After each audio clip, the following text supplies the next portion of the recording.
Bismillahirrahmanirrahim. Assalamualaikum warahmatullahi wabarakatuh. Perkenalkan, nama saya Muhammad Lufaf Hamid.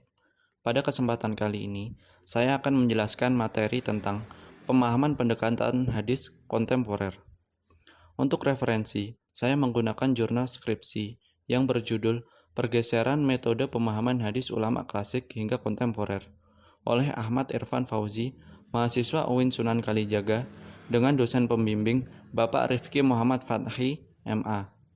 Terdapat perbedaan dalam pemahaman pendekatan hadis pada periode kontemporer dengan periode klasik.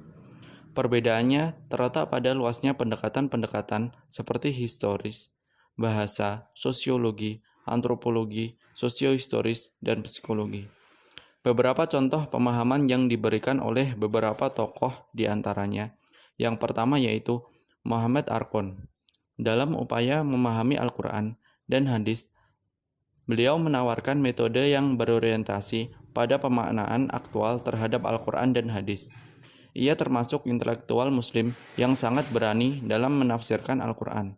Bukan berasal dari tradisi Islam, tetapi dengan metode yang didapatkan dari dunia barat. Ia memberikan analisis semiotis sebagai suatu bentuk metode alternatif bagi penafsiran Al-Quran. Dalam karyanya, ditujukan untuk memahami hadis, tetapi sikap metodisnya dapat diterapkan kepada sumber hukum lainnya. Salah satunya adalah hadis.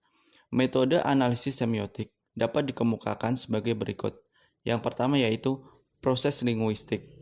Dalam pemahaman hadis, ada pendekatan hermeneutika yang mencakup data-data linguistik, yakni tanda-tanda bahasa, kata kerja, kata ganti, dan lain sebagainya. Hal tersebut karena setiap bahasa mempunyai tanda-tanda bahasa yang ikut mempengaruhi produksi makna. Dan yang kedua yaitu pembacaan historis.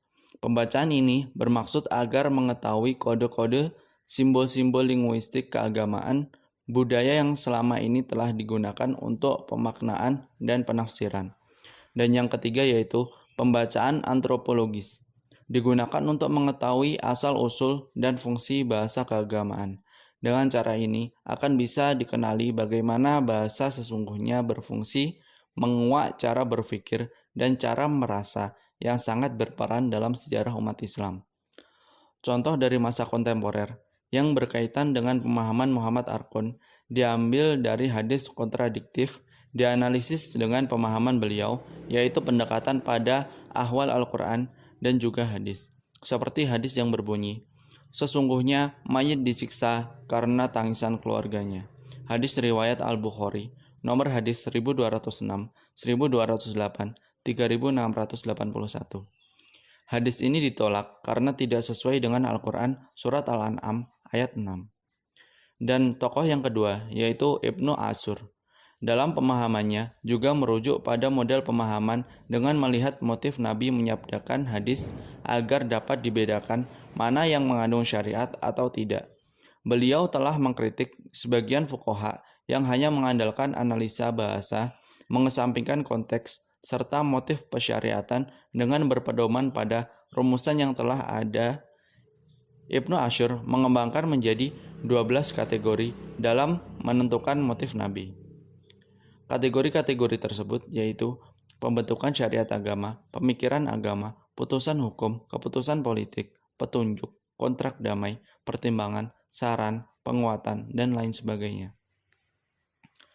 Begitu pula dengan ulama-ulama lainnya dalam memberikan pemahamannya terkait pendekatan-pendekatan hadis. Dan jika dianalisis lebih jauh tentang kedua tokoh di atas, metode yang coba dipaparkan pada masing-masing karyanya memang bukan sebuah tawaran metode yang baru, karena proses yang dilakukan tidak jauh berbeda dengan metode yang ditawarkan pada masa fase klasik. Perbedaan antara fase klasik dan kontemporer hanya terletak pada besarnya pendekatan-pendekatan yang bersifat sosiologis, ikut berpengaruh dan dalam pemahaman yang dibentuk. Mungkin itu saja dari saya. Kurang lebihnya mohon maaf. Wabillahi taufiq wal hidayah. Waridho wal inayah. Wassalamualaikum warahmatullahi wabarakatuh.